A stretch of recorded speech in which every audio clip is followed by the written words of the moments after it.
Hello friends, welcome to reading. This week we read a story about jellyfish, which is a non-fiction story, and I'm going to pair that today with a book called Sharks. This is through a program called Raz Kids that I will be reading to you and you can listen, and then eventually, like I mentioned last week, you will have access to this book. So you can go back and listen to it again by a different reader, or you can read it yourself.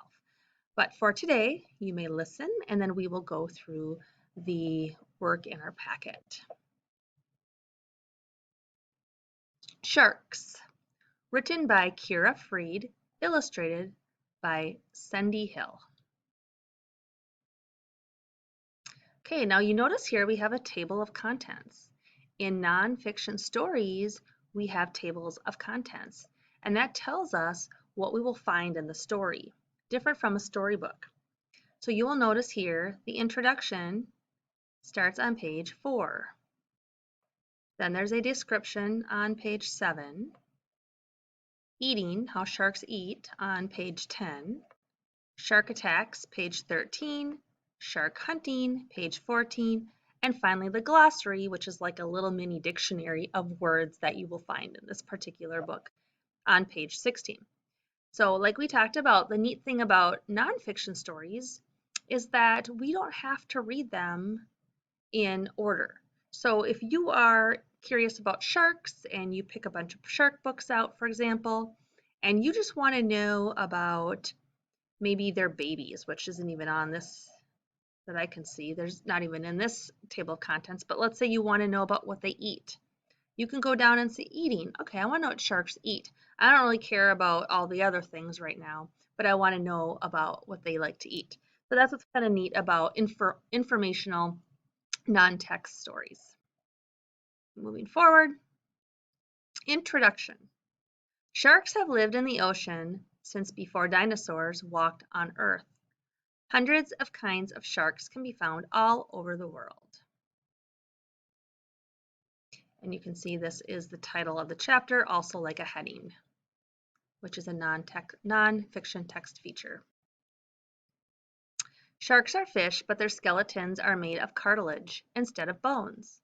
Cartilage is what gives human ears their shape. Unlike most fish, sharks have rough skin. So if you feel your ear right here at the top, and you kind of feel it's a little bit hard but a little bit bendy, that is cartilage. So it's a bit like bone but softer, and you can move it around. Sharks have a good sense of smell. They also see well in the dark. Sharks can sense other animals moving in the water. The pictures that you're noticing on these pages are also a type of text feature.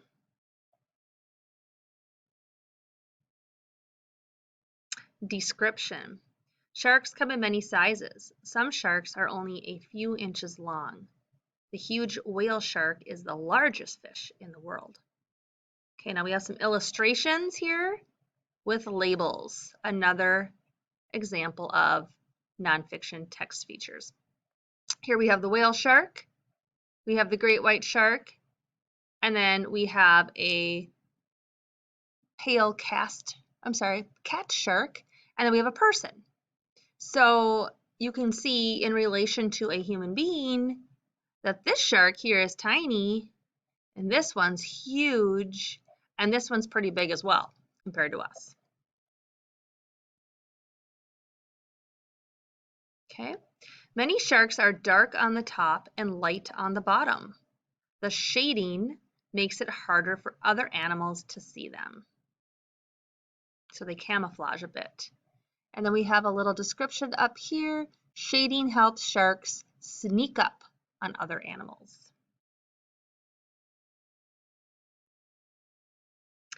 Sharks swim by swinging their tails from side to side. Fins help sharks steer, turn, and keep their balance. And we got a diagram of a shark with some labels. So we have fins, tail, and some more fins here.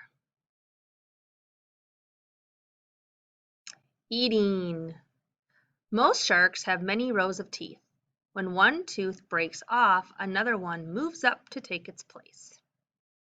Do you know a shark may wear out and regrow 1,000 teeth during its lifetime? I did not know that. Interesting fact.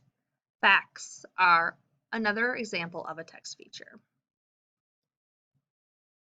Most sharks eat fish. Large sharks eat sea lions, dolphins, and other sharks. Some sharks eat shellfish. These sharks have flat teeth for crushing shells. All right, so here's a great white shark. Do you know a great white shark can swallow a whole seal in one gulp? Wow. The huge whale shark has tiny teeth, but doesn't use them when eating. It swallows very small ocean plants and animals that float near the ocean's surface. That means the top of the ocean. That's the surface. Whale sharks are the biggest fish alive today. Shark attacks. I know some of you have been waiting for this section of the book. Many people are afraid of sharks, but most sharks do not attack humans. Great white sharks are one of the few kinds of sharks that are dangerous to people. So white tip reef sharks are normally not dangerous to humans. Still look pretty scary though, don't they? Shark hunting. People hunt sharks for their skin, oil, and teeth. Many people eat shark meat, and shark fins are used to make soup. I didn't know that. Shark fishing boat. So this is what a fishing boat looks like for shark hunting, or shark fishing rather. Many kinds of sharks are now in danger of being completely killed off. Sharks are an important part of the balance of life in the world's oceans. They have as much right to live as any other animal. And this is the gray reef shark. Okay, here's our glossary. Let's look at that. Cartilage, an elastic tissue that makes up the skeletons of sharks and rays. You can find that on page 5 if you wanted to go back and reread that part. This part here, this little N with a period in parentheses, tells us that this word is a noun. It's a thing. Dinosaurs, also a noun, a group of reptiles that lived long ago. You can find that on page 4. Steer is a verb, that's an action word, to turn or move in a desired direction, page 9. And finally, surface, another noun, the part of the ocean or land that touches the air above it, on page 12. All right, that is the end of our story, boys and girls. So now you can open up your little packet, and here's a seesaw activity that I will post to you, or that is already posted to you at this point in time. And see if you can see this. I always have a hard time figuring out where to put this. Let me make my screen bigger.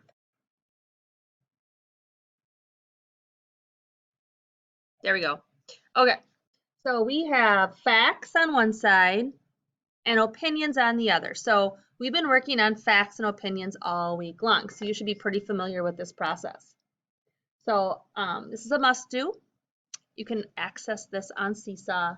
Again, like always, if you have trouble with getting onto Seesaw for whatever reason, this is your backup. You can do the paper copy. So again, I want you to find 3 facts and 3 opinions from our story. If for some reason there wasn't an opinion, I have to go back and look and see. I don't know if there were 3 opinions in that story. If not, you can make up your own opinion. See if you can find 3 opinions, but if there's only 2 or 1 opinion in that story, then you can come up with your opinion of a shark. All right. Then we have, for some word work, we have contraction addition. We've been working on contractions all week.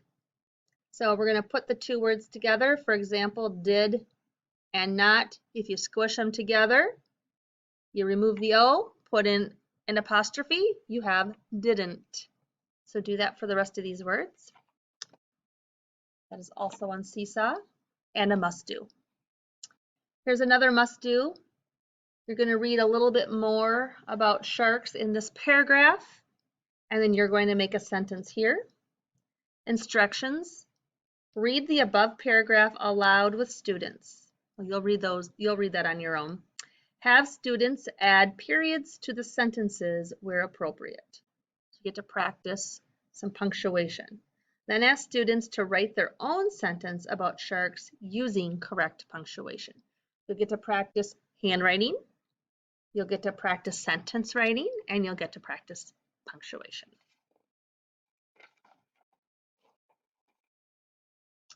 Okay, we've got some word work here. This is a may-do, more contraction work. So let's do the first one.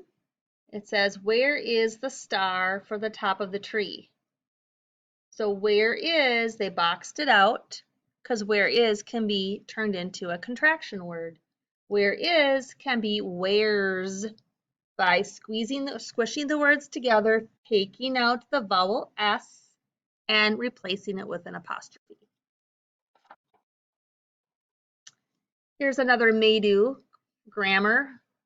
Verbs past, present, and future. So you can read the sentences and determine if the underlined verb is past, present, or future. Some jellyfish sting gently. The underlined word is sting. Is sting in the past, in the present, right now, or in the future? Some jellyfish sting gently would be present tense. So you would fill in or X that circle. Okay. I will save the rest of this, which is math. I guess the only thing I will mention now is we'll go to the back and I'll walk you through the reading, or I'm sorry, the writing. We have our squiggle of the week. You know what to do. Make a picture. You can color it. You can make it really fancy if you want to. And then I want you to write a story about what you drew, what it is. And here's another may-do. Where do the sentences end? Fix these sentences by adding capitals and punctuation. And it even gives you a clue. There's 6 fixes. So there's 6 mistakes in here. So go through like we do in class, where we make the changes up here first. Make sure you have 6, and then you can rewrite it neatly down here with all the corrections. Okay, friends, that's it for reading today. I hope you enjoyed the story, and good luck getting that work done. We'll see you later. See you in math.